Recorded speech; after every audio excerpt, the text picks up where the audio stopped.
వేదాల్లో మనకు ఒక నమ్మకము, ఒక విశ్వాసము, ఒక ప్రామినెంట్ కోట్ ఉంటుంది. యత్ర నార్యస్తు పూజ్యంతే రమంతే తత్ర దేవతః, యత్రైతాస్తు న పూజ్యంతే సర్వస్తత్రాఫలా క్రియ అని చెప్పని. యత్ర నార్యస్తు పూజ్యంతే రమంతే తత్ర దేవతః, యత్రైతాస్తు న పూజ్యంతే సర్వాస్తత్రాఫలా క్రియ అని చెప్పని. ఇది మనుస్మృతిలో అత్యంత పవిత్రంగా భారతదేశం యొక్క ధర్మం, సంస్కృతి అన్నీ కూడా ప్రతిబింబించే విధంగా చెప్పబడ్డటువంటి ఒక మహత్తరమైనటువంటి ఒక జ్ఞానం ఇది. ఈ జ్ఞానం ఆధారంగానే భారతదేశంలో ఆడది అంటే అమ్మ అని గౌరవిస్తాం. భార్య కాకుండా ఇంకెవరినైనా అమ్మ అని పిలుస్తాం మనం. అంత పవిత్రమైనటువంటి ఒక భావనతో చెల్లె కానీ లేకపోతే ఇంకా ఎవరైనా కానీ అమ్మానే అంటాం మనం. అంటే తల్లితో సమానం అనేటువంటి ఒక భావనను వ్యక్తీకరించడం కోసం, సనాతన సంప్రదాయం, సనాతన సంస్కృతిని వ్యక్తీకరించడం కోసం మనం ఈ యొక్క జ్ఞాన సంపత్తితో, ఈ విజ్ఞానంతో మనం ముందుకెళ్తుంటాం. మహిళలను గౌరవించే చోట దేవతలు నివసిస్తారు, వారిని గౌరవించని చోట అన్ని కార్యాలు ఫలించవు అని చెప్పని దీని అర్థం. కానీ దుర్మార్గం ఏంటి అంటే, తెలంగాణ రాష్ట్రంలో తెలంగాణ రాష్ట్ర ముఖ్యమంత్రి రేవంత్ రెడ్డి గారి యొక్క ఆధ్వర్యంలో నిర్వహించబడ్డటువంటి యొక్క మిస్ వరల్డ్ ఈవెంట్ ఏదైతే ఉందో, ఇది పూర్తిగా కూడా భారతదేశ ధర్మానికి, సంస్కృతికి, నమ్మకానికి, విశ్వాసానికి, మహిళల ఆత్మగౌరవాన్ని కించపరిచేటువంటి ఒక రీతిలో దీన్ని నిర్వహించినారు. దానికి ప్రతీక ఏంటి అంటే, ఆ అమ్మాయి miss British, miss England మిల్లా Maggi ఈ ఈవెంట్లో నుండి మధ్యలోనే వెనక్కి వెళ్ళిపోయిన తర్వాత ఆవిడ చేసినటువంటి ఒక కామెంట్స్ ఏదైతే ఉన్నాయో, అది సన్ అనేటువంటి ఒక ఇంటర్నేషనల్ మ్యాగజైన్కి ఇచ్చినటువంటి ఒక ప్రెస్ కాన్ఫరెన్స్ కానీ, తర్వాత గార్డియన్ అనేటువంటి ఒక పత్రికకు ఇచ్చినటువంటి ఒక ప్రెస్ కాన్ఫరెన్స్, ఆమె ఇచ్చిన ఇంటర్వ్యూలు కనుక చూసినట్టయితే, తెలంగాణ ప్రతిష్టను, భారతదేశ ప్రతిష్టను భ్రష్టు పట్టించేటట్లుగా రేవంత్ రెడ్డి గారి యొక్క ప్రభుత్వం ఎంత దుర్మార్గంగా ఈ ఈవెంట్ను కండక్ట్ చేసిందని స్పష్టమవుతుంది. కొత్తగా నేను చెప్పవలసిన అవసరం లేదు. అందులో ఆమె చెప్పినటువంటి ఒక ప్రతి మాట కూడా that amounts to sexual harassment, sexual abuse, sexual harassment. ఇంకే దేశంలోనైనా ఇటువంటి ఒక ఈవెంట్ జరిగినట్టయితే ఏమాత్రమైనా మానవత్వము, ఇంగిత, నైతికత, దేశ ప్రతిష్ట, జాతి ప్రతిష్ట అనే ఒక బాధ్యత ఉన్నటువంటి వాడు ఎవడైనా సరే ఇమ్మీడియట్గా ఒక ఎఫ్ఐఆర్ రిజిస్టర్ చేసి ఉండేవాళ్ళు.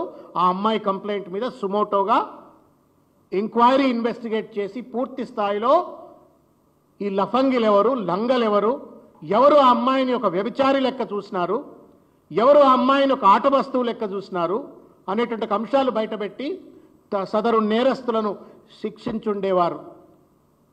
ఛాంపియన్ ఆఫ్ దిస్ ఈవెంట్ ఎవరో కాదు, ఓన్లీ రేవంత్ రెడ్డి గారు. ఎందుకంటే ఆయనే మనందరికీ గుర్తే ఉంటుంది. ఊరంతా ఒక దారి, ఉల్పుకట్ట ఒక దారి అన్నట్టుగా దేశమంతా యుద్ధం కోసం పరితపిస్తున్నటువంటి ఒక పరిస్థితులు. ఉత్కంఠగా భారతదేశం పాకిస్తాన్ యుద్ధం అయితే వాడు 3000 కిలోమీటర్ల మిసైల్ ఒకవేళ పుట్టుకున పేలిస్తే అది హైదరాబాద్లో కూడా పడొచ్చో ఏమో అన్నట్టు ఒక భావనతో, ఉద్వేగంతో మొత్తం హైదరాబాద్ సమాజం కావచ్చు, తెలంగాణ సమాజం కావచ్చు, తెలంగాణకు చెందిన వాళ్ళు కావచ్చు, లేకపోతే ఆంధ్రప్రదేశ్ చెందిన వాళ్ళు కావచ్చు, మన బిడ్డలందరూ కూడా సైనికులు ఎక్కడ కొట్లాడుతుంటే, లేదు నేను ఈవెంట్ను పోస్ట్పోన్ చేయను, ఈవెంట్ను కండక్ట్ చేస్తా, పెద్ద ఎత్తున నేను కండక్ట్ చేస్తా అని చెప్పిండు. సరే, కారణాలు ఏమైనప్పటికీ కూడా ట్రంప్ పుణ్యమా అని చెప్పని యుద్ధం ఆగింది. ఆ యుద్ధం ఆగిన తర్వాత అడ్డంకిలన్నీ తొలగిపోయి ఈవెంట్ కండక్ట్ చేసినాడు. ఈవెంట్ కండక్ట్ చేసిన తర్వాత దాంట్లో ఉన్నటువంటి ఒక కండక్ట్ చేసిన తీరు కావచ్చు, మిల్లా మ్యాగీ చేసినటువంటి ఒక ఆరోపణలు కావచ్చు, వీటిపైన ఇంతవరకు తేలుగుట్టిన దొంగల లెక్క ప్రభుత్వంలో ఉన్న వాళ్ళు ఎందుకు మాట్లాడలేరని చెప్పని బీఆర్ఎస్ పార్టీ పక్షాన మేము ప్రశ్నిస్తా ఉన్నాం. Is this not moral responsibility of the government చెప్పండి? ఆమె ఆర్డినరీ పర్సనా? She's not an ordinary person. England లాంటి ఒక ప్రతిష్ట కలిగినటువంటి ఒక దేశానికి ప్రతినిధిగా ఒక అంతర్జాతీయ ఈవెంట్కు ఆవిడ పార్టిసిపేట్ అవుతే she's not less than any state international guest. She's a state guest. అంటే రాష్ట్రానికి సంబంధించిన, దేశానికి సంబంధించిన అన్ని ప్రోటోకాల్స్తో ఆవిడను గౌరవించవలసినటువంటి ఒక బాధ్యత, నిబద్ధత ఈ ప్రభుత్వానికి ఉండాల్సి ఉండే. ఎవడు పడితే వాడు ఎందుకు ఈ బ్యూటీ కంటెస్టెంట్స్ దగ్గరికి పోయినారు? ఎవరి దగ్గర పడితే వాళ్ళ దగ్గర ఈ బ్యూటీ కంటెస్టెంట్స్ను ఆట వస్తువుల లెక్క వాళ్ళ టేబుళ్ల మీద కూర్చోబెట్టినారు. ఆ అమ్మాయి ఒక మాట అంది. నేను కామన్ సెన్స్తో నేను మాట్లాడుతున్నటువంటి ఒక మాటను పరిగణలోకి తీసుకోవాలని చెప్పి నేను విజ్ఞప్తి చేస్తా ఉన్నాను. They treated me like prostitute అని చెప్పాను. అది is this not a shame on Telangana? Is this not humanity on shame on India? ఇంతకంటే దౌర్బల్యం ఉంటుందా? ఒక ఒక ఒక ఒక విదేశీ వనిత, నాకు రక్షణ ఉంటుంది, ఇక్కడ గౌరవం ఉంటుంది, ఎత్ర నార్యస్తు పూజ్యంతే రమంతే తత్ర దేవత అనేటువంటి ఒక భారతదేశానికి నేను పోతున్నా అని చెప్పని వస్తే నన్ను వ్యభిచారిగా చూసిండ్రు అని చెప్పని ఆ తల్లి పోయి అక్కడ మాట్లాడితే, is this not a slap on the face of mister Revanth Reddy government? చెప్పపెట్టు కాదా ఇది? ఇంత పెద్ద ఎత్తున ఆరోపణలు వచ్చిన తర్వాత తేలుగుట్టిన దొంగల లెక్క ముఖ్యమంత్రి ఈ ఈవెంట్ గురించి 100 సార్లు మాట్లాడిండు కదా. లెంపలేసుకొని అమ్మ తప్పైపోయింది, మేము సరిగ్గా ఆర్గనైజ్ చేయలేకపోయినామని చెప్పని కనీసం క్షమార్పణ చెప్పే ప్రయత్నం చేసిండ్రా? లేదు. ఎంక్వైరీ ఏమైనా కండక్ట్ చేసిండ్రా? తెలీదు. ఎఫ్ఐఆర్ ఏమైనా రిజిస్టర్ చేసిండ్రా? లేదు. దొంగలో ఉన్న వాళ్ళని బయటికి పట్టుకొచ్చిండ్రా? లేదు. ఎక్కడికక్కడ చడి చప్పుడు లేకుండా ఇవాళ ఎవరిని కాపాడడానికి రేవంత్ రెడ్డి గారి ప్రభుత్వం వ్యవహరిస్తుందో బీఆర్ఎస్ పార్టీ పక్షాన మేము నిలదీస్తా ఉన్నాం. This is not a family affair of Revanth Reddy. దురదృష్టం, దాన్ని రేవంత్ రెడ్డి గారు 100 కోట్ల రూపాయలు ఖర్చు పెట్టి అదొక ఫ్యామిలీ అఫైర్గా, పార్టీ అఫైర్గా నిర్వహిస్తే నిర్వహించవచ్చు కాక, కానీ బాధ్యత కలిగిన ఒక ప్రతిపక్షంగా కావచ్చు, సమాజంగా కావచ్చు మేము ప్రశ్నిస్తాం. ఈ 200 కోట్ల రూపాయలు మీ ఇంటి వాళ్ళ కోసమో, మీ ఇంటి వినోదం కోసమో, మీ పార్టీ వాళ్ళ వినోదం కోసం నిర్వహించేటువంటి ఒక ఈవెంట్ కాదు ఇది. రాష్ట్ర ప్రతిష్ట, దేశ ప్రతిష్ట ఇనుమడించేటువంటి ఒక రీతిలో వ్యవహరించమంటే మొత్తం దిగదార్చే రీతిలో వ్యవహరించినట్టు వైఖరిని తీవ్రంగా బీఆర్ఎస్ పార్టీ పక్షాన మేము ఖండిస్తా ఉన్నాం. ఇవాళ ఏం చెప్పినాడండి రేవంత్ రెడ్డి? పెట్టుబడులు పెరుగుతాయి, పెట్టుబడులు వస్తాయన్నాడు. తర్వాత తెలంగాణ పేరు ప్రతిష్ట పెరుగుతుందని చెప్పిండు, బ్రాండ్ ఇమేజ్ పెరుగుతుంది అన్నాడు. ఇన్వెస్ట్మెంట్స్ వస్తాయి, బ్రాండ్ ఇమేజ్ పెరుగుతుంది, మహిళా సాధికారత వస్తుంది, దాంతోపాటు మొత్తం భారతదేశానికి కూడా ప్రతిష్ట వస్తుందని చెప్పిండు. ఏం చేసిండే అంటే మొత్తానికి వాళ్ళ దేశ ప్రతిష్ట భగ్నమయ్యేటువంటి ఒక రీతిలో వ్యవహరించారు. దీనికి రేవంత్ రెడ్డి తెలంగాణలో కాదు భారతదేశంలో ఉన్నటువంటి ఒక మహిళలందరికీ కూడా క్షమార్పణ చెప్పాలా అని చెప్పని ఈ సందర్భంగా నేను కోరుకుంటా ఉన్నాను. పొన్నం ప్రభాకర్ గారే అంటా ఉన్నారు, నేను దాసోజు శ్రవణ్ బీఆర్ఎస్ పార్టీ పక్షాన అంటే మీరు అనుకోవచ్చు. పొన్నం ప్రభాకర్ గారే అంటా ఉన్నారు, మళ్ళీ రెండోసారి రమ్మన్నారు, అంత సక్కదానాలు ఈవెంట్ ఇక్కడ కండక్ట్ చేసినామని చెప్పని ముఖ్యమంత్రి సహచర మంత్రివర్గ సభ్యుడే మాట అన్న తర్వాత ఇంకా గుట్టిన దొంగల లెక్క ఎన్నాళ్ళు దాచుకుంటారు ఈ మంత్రివర్గ సభ్యులు కావచ్చు, ప్రభుత్వ పెద్దలు కావచ్చు అని చెప్పని ఇవాళ నేను ప్రశ్నిస్తా ఉన్నాను. ఏ దేశంలోనైనా సరే, అరే అమ్మాయి అక్కడి నుంచి వచ్చి గంత దూరంకి వెళ్ళి వచ్చి గంత పెద్ద ఎత్తున హెరాస్మెంట్ గురై గంత కమెంట్ చేస్తే నేషనల్ హ్యూమన్ రైట్స్ కమిషన్ సుమోటోగా కేసు బుక్ చేసి ఉండాల్సి ఉండే, నేషనల్ ఉమెన్స్ కమిషన్ సుమోటోగా కేసులు బుక్ చేసి ఉండాల్సి ఉండే, తెలంగాణ స్టేట్ ఉమెన్స్ కమిషన్ సుమోటోగా కేసులు బుక్ చేసి ఉండాల్సి ఉండే. ఎవరూ బుక్ చేయట్లేరు. ఎందుకు? రేవంత్ రెడ్డికి ఎక్కడ కోపం వస్తుందో అని చెప్పని. గమ్మత్ ఏంది అంటే చీటికి మాటికి మిడతలెక్క ఎగిరిపడేటువంటి ఒక పెనం మీద పోపుగిన ఎగిరిపడేటువంటి ఒక బీఆర్ఎస్ అనగానే బండి సంజయ్ గారు గింత పెద్ద ఈవెంట్ జరిగింది, భారత మాతాకు జై అంటారు కదా మీరు. భారత మాతాకు జై అంటారు, మహిళలను తల్లిగా చూడాలంటారు. ఒక ప్రెస్ కాన్ఫరెన్స్ అయినా ఈ మహిళల చేసిన కమెంట్ల పైన బీజేపీ వాళ్ళు చేసినరా? ఆయన కేంద్ర హోంశాఖ మంత్రి, నేను అడుగుతా ఉన్నా. It's a matter of law and order. If a women is being abused, sexually harassed, it's a matter of law and order. ఎందుకు ఒక హోం మంత్రిగా నువ్వే ఆర్డర్ చేసి ఉండొచ్చు బండి సంజయ్ గారు. నేషనల్ ఉమెన్స్ కమిషన్ కు you'd have made a request to women's commission, national human rights commission enquiry చేయమని చెప్పని అడుగు ఉండాల్సి ఉండే. ఎందుకు అడగట్లేరు? ఏం అక్రమ సంబంధాలు రేవంత్ రెడ్డి గారితో మీకు? ఏం అక్రమ సంబంధాలు ఈ ప్రభుత్వంతో? పేరుకేమో బీజేపీ కాంగ్రెస్ పిల్లియలు అంటారు. రేవంత్ రెడ్డి ప్రభుత్వం చేసిన తప్పిదాలను మాత్రం ఎక్కడా కూడా ప్రశ్నించకుండా ఇవాళ ఒక దుర్మార్గమైన ఒక వైఖరికి పాల్పడతా ఉన్నారు. ఇది ఎంతవరకు న్యాయం అని చెప్పని అడుగుతా ఉన్నారు. ఇకపోతే ఆ ఈవెంట్ కండక్ట్ చేసినట్టు ఒక తీరు, అదేదో real estate promotion, ventures promotion చేసినట్టుగా దాన్ని ప్రమోట్ చేసి పడేసినారు. ఎక్కడ కూడా నాకు తెలిసి ఏ దేశంలో కూడా ఇంత చిల్లరగా ఇటువంటి పెద్ద ఈవెంట్ను కండక్ట్ చేసి ఉండరు. ఇగో ఇదో చూడ్రి, ఇక ఇది హోనర్ హోమ్స్ అట. ఎవరైనా రేవంత్ రెడ్డి చుట్టమా? తెలంగాణకు అల్లుడా? 200 కోట్ల రూపాయల ప్రభుత్వ సొమ్ముతో నువ్వు ఖర్చు పెడుతుంటే ఈ రియల్ ఎస్టేట్ ప్లాట్లు అమ్మేటోళ్ళ కంపెనీలను ఇంత పెద్ద మహిళా కంటెస్టెంట్లతో నువ్వు అడ్వర్టైజ్మెంట్ చేయించడం ఏంటి? Is this not shame? సిగ్గు కాదా ఇది? నేను ఒక ఇంటర్నేషనల్ ఈవెంట్ అంటే ఏ international CNN, Fox news, New York Times, Washington DC ఇటువంటి ఒక పెద్ద పెద్ద పత్రికలన్నీ వస్తాయి. వాళ్ళందరూ వచ్చి దీన్ని ఏదో పెద్ద ఈవెంట్గా దీన్ని కవర్ చేస్తారేమని చూస్తే మన లోకల్ ఛానల్, భారతదేశంలో ఉన్నట్టుగా నేషనల్ మీడియా కూడా చక్కగా కవర్ చేసిన పాపాల వల్ల. I don't think even regional channels also have given any lives. ఏమనంటే యూట్యూబ్లలో లైవ్లు ఇచ్చిండ్రు తప్ప లైవ్ కవరేజెస్ మాత్రం ఈవెంట్స్ ఎక్కడ ఇచ్చినట్టుగా లేదు. నా రీజనల్ ఛానల్స్ ఇవ్వలే, నా నేషనల్ లెవెల్లో ఉన్నటువంటి ఛానల్స్ ఇవ్వలే, ఇంటర్నేషనల్ ఛానల్స్ అయితే దాఖలా లేవు. మరి ఏం ఈవెంట్ కండక్ట్ చేసినవా? ఏం ప్రతిష్ట, ఏం అంతర్జాతీయ పెట్టుబడులు తీసుకొస్తా అని చెప్పినావంటే పెట్టుబడులు కాదు కానీ పేరును మాత్రం రేవంత్ రెడ్డి ఖరాబ్ చేసి పడేసినాడు. తెలంగాణ ప్రతిష్టను సర్వనాశనం చేసి పడేసినాడు. ఇంకొకటి, మీరు ఈవెంట్లో పార్టిసిపేట్ అయినటువంటి ఒక వాళ్ళ ఫోటోగ్రాఫ్స్ చూస్తూ ఉంటే అనిపిస్తుంది ఇవన్నీ రేవంత్ రెడ్డి గారు పార్టిసిపేట్ అయినటువంటిది. ఇది ఎక్కడ కథ అంటే మన దేశంలోనే మిస్ వరల్డ్ ఉంది.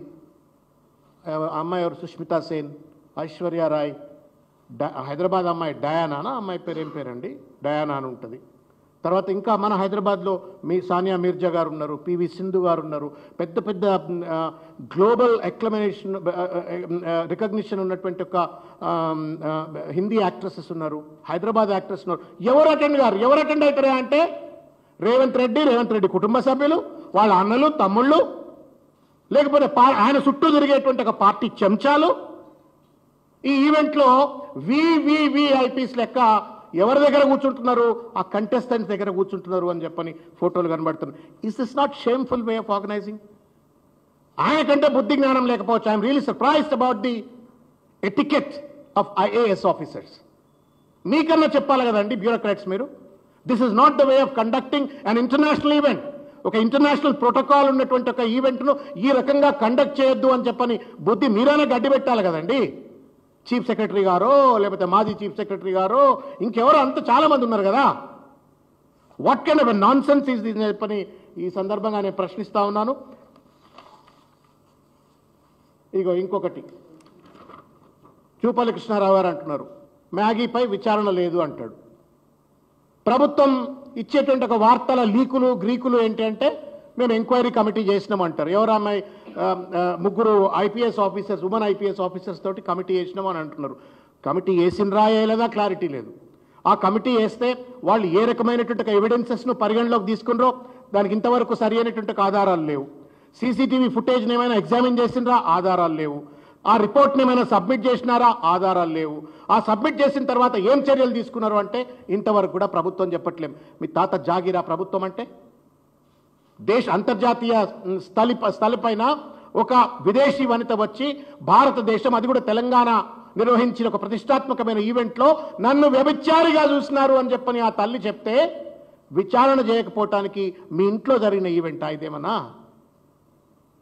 Is this not a shameful thing on the government? ఇవాళ అందుకని చెప్పనే మేము ఒక ఆర్టీఐ అప్లికేషన్ వేయదలుచుకున్నాం. ఎందుకంటే వీళ్ళని వదిలిపెట్టదలుచుకోలేదు. రేవంత్ రెడ్డి ప్రతిదాన్ని కూడా ఏదో మాట్లాడతాడు, ఆయన ప్రభుత్వం ఏదో మాట్లాడుతుంది, దాటవేత ధోరణికి పాల్పడుతూ తప్పించుకొని తిరుగుతున్నారు. మేము ఒక ఆర్టీఐ అప్లికేషన్ వేస్తూ ఉన్నాము. కాన్స్టిట్యూషన్ ఆఫ్ ఎంక్వైరీ కమిటీ ఎప్పుడు జరిగింది, ఎట్లా జరిగింది, దాని ఆర్డర్ ఏంది చెప్పాలా, దాని టర్మ్స్ ఆఫ్ రెఫరెన్స్ ఏందో చెప్పాలా, ఆ ఎంక్వైరీ రిపోర్ట్ సబ్మిట్ చేసిందా చెప్పాలా, సీసీటీవీ ఫుటేజ్ను మీరు ఏం పరిగణలోకి తీసుకొని ఒక నిర్ణయానికి వచ్చిండ్రు, మొత్తానికి అన్ని రకాలైనటువంటి ఒక వివరాలన్నీ కూడా పొందుపరుస్తూ ఒక ఆర్టీఐ అప్లికేషన్ను మేము ప్రభుత్వానికి దాఖలు చేస్తూ ఉన్నాము. ఇది సాధికారికంగా దీన్ని పంపిస్తాము. తప్పనిసరిగా ఈ సమాచారాన్ని ప్రజల దృష్టిలోకి పెట్టాలని చెప్పని కోరుతా ఉన్నాను. చివరికి ఒక ముఖ్యమైన విషయం, ఈ మధ్య సోషల్ మీడియాలో 2-3 రోజుల నుంచి ఒకళ్ళిద్దరు పేర్లు వస్తూ ఉన్నాయి, వీళ్ళు ఏదో పక్కనున్నారు అని చెప్పని. అది రేవంత్ రెడ్డి గారికి అత్యంత సన్నిహితులైనటువంటి ఒక వ్యక్తులు అని చెప్పని అది కూడా సోషల్ మీడియాలో ప్రచారం జరుగుతూ ఉంది. బాగా దగ్గర ఉన్నటువంటి వాళ్ళు, రేవంత్ రెడ్డి గారికి నిరంతరం దగ్గర ఉండేటువంటి ఒక అత్యంత ప్రతిష్టాత్మకమైన పదవుల్లో ఉన్నటువంటి వాళ్ళ పేర్లు వస్తూ ఉన్నాయి. చర్యలే, అది నిజమా అబద్ధమా? నిజంగానే రేవంత్ రెడ్డికి సంబంధించిన దగ్గరున్న వాళ్లే ఆ రకమైన దాష్టికానికి పాల్పడ్డరా, లేదు మీ పార్టీలోని అంతర్గత కుమ్ములాటల పేరు మీద ఎవరైనా కావాలని చెప్పని బదనాం చేస్తున్నారా? ఈ బయటికి రావాలి కదా, దొంగలు దొరకాలి కదా, వాళ్ళని శిక్షించాలి కదా. కాబట్టి నేను విజ్ఞప్తి చేస్తా ఉన్నాను రేవంత్ రెడ్డి గారికి, ఇది మీ ప్రైవేట్ తెలంగాణ మీ ప్రైవేట్ ఎస్టేటు కాదు, ఆ ఈవెంట్ మీ ఫ్యామిలీ ఈవెంట్ కాదు, ఇది ప్రజల ఈవెంట్, ప్రజల సొమ్ముతో నిర్వహించిన ఈవెంట్. కాబట్టి దీనికి జవాబుదారీగా ఉండాలా. విదౌట్ అకౌంటబిలిటీ ఇర్రెస్పాన్సిబుల్గా నేను తప్పించకపోతా అంటే మాత్రం బీఆర్ఎస్ పార్టీ ఊకోవడానికి సిద్ధంగా లేదు. ఇది మహిళలకు సంబంధించిన అంశం. మహిళల యొక్క ప్రియాంక గాంధీ, సోనియా గాంధీ లాంటి మహిళలు లీడ్ చేస్తున్నటువంటి ఒక పార్టీ అండి ఇది మీది. వాళ్ళకు కూడా అవమానం ఇది. It's an insult to Sonia Gandhiji, it's an insult to Priyanka Gandhiji, it's an insult to Meenakshi Natarajan ji. 3 మహిళలు ఉన్నటువంటి ఒక ముఖ్యమైనటువంటి ఒక పార్టీ, ఆ పార్టీలో ఇంత చిల్లరగా మహిళల పట్ల వ్యవహరిస్తున్నటువంటి ఒక తీరును ఇంతవరకు మాట్లాడుతున్నారు. మన తల్లిలో చెల్లో ఎవరన్నా విదేశాలకు చదువుకోవడానికి పోతే అక్కడ ఉన్నటువంటి ఒక యూనివర్సిటీయో లేకపోతే అక్కడ ఉన్నటువంటి ఒక సంస్థల వాళ్ళు ఈ రకంగా వ్యవహరిస్తే ఎంత కడుపుల బాధ అవుతుంది చెప్పండి. ఆ మిల్లా మేఘీ తల్లిదండ్రులు ఎంత బాధపడుతున్నారు, ఆ అమ్మాయి ఎంత బాధపడుతున్నది. మానవత్వంతో రేవంత్ రెడ్డి వ్యవహరించాలని చెప్పని, జవాబుదారితో వ్యవహరించాలని చెప్పని, ఎవరు ఈ దొంగలు, ఎవరు ఈ రకంగా అక్రమంగా వ్యవహరించినారు, అనైతికంగా వ్యవహరించినారు, తప్పుడు వ్యవహారం చేసినారు, వాళ్ళను పట్టాలా, శిక్షించాలా అని చెప్పని డిమాండ్ చేస్తాను. అదేవిధంగా ఇంకొక చిన్న మాట మిత్రులారా, మీడియా మిత్రులారా, మహబూబ్ నగర్ జిల్లాలో పెద్ద ఎత్తున ప్రజలు ఇథనాల్, జోగులాంబ గద్వాల్ జిల్లాలో ఇథనాల్ ఫ్యాక్టరీ నిర్మాణం ప్రజల యొక్క అభిష్టానికి వ్యతిరేకంగా ఏ పర్మిషన్లు లేకుండా ఇష్టం వచ్చినట్టుగా కొంతమంది పెట్టుబడిదారులు అక్కడ ప్రజల భూములను అక్రమంగా లాక్కొని అక్కడ నిర్మాణం చేస్తుంటే ప్రజలు అక్కడికి వెళ్ళి నిరసన తెలిపినారు. మొదలు కలెక్టర్కు విజ్ఞప్తి చేసిండ్రు, అయ్యా మాకు ఇక్కడ పబ్లిక్ హియరింగ్ జరగలేదు, పొల్యూషన్ క్లియరెన్స్ రాలేదు అని చెప్పని అడిగినారు, సమాధానం చెప్పలేదు. అయినా దౌర్జన్యంగా అక్కడ నిర్మాణం చేస్తూ ఉంటే ప్రజలు నిరసన తెలిపితే వాళ్ళందరినీ కూడా ఇవాళ రైతులను, రేవంత్ రెడ్డి గారి స్వంత జిల్లాలో రైతులను ఇష్టం వచ్చినట్టు గొడ్లను కొట్టినట్టు కొట్టి ఇవాళ పోలీస్ స్టేషన్లలో బందీ చేసినారు. దీన్ని బీఆర్ఎస్ పార్టీ పక్షాన తీవ్రంగా ఖండిస్తూ ఉన్నాం. రైతుల సమస్యను ఏవైతే చర్చించండి, కానీ లాఠీలు సమాధానం కాదు, జైళ్లు పోలీస్ స్టేషన్లు సమాధానం కాదు. ఇదేం రేవంత్ రెడ్డి ఒక నియంతృత్వంతో వ్యవహరించేటువంటి ఒక తీరు కనుక చూపెట్టినట్టయితే తప్పనిసరిగా బీఆర్ఎస్ పార్టీ రైతుల పక్షాన మేము కూడా పోరాడతాం, వాళ్ళకి అండగా ఉంటామనే విషయాన్ని తెలియజేస్తాం.